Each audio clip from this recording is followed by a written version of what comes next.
What's up, mananap?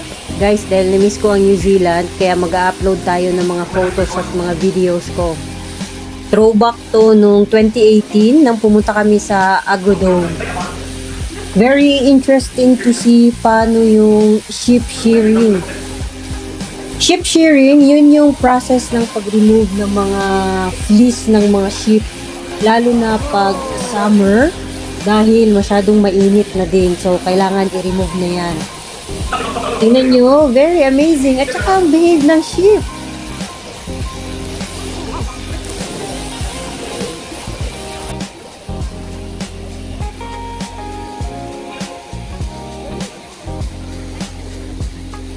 Ang galing, diba?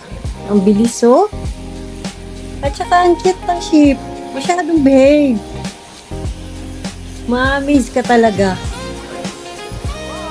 Trivia lang, ngayong 2025, meron ng 4.5 sheep per person. Roughly yan ng estimation ng comparison ng human population to sheep sa New Zealand. Grabe, imagine, ang dami nila! So, if meron talaga kayong budget, go to New Zealand. I-try nyo to sa Rotorua, Agrodome. Yun lang. Okay, bye!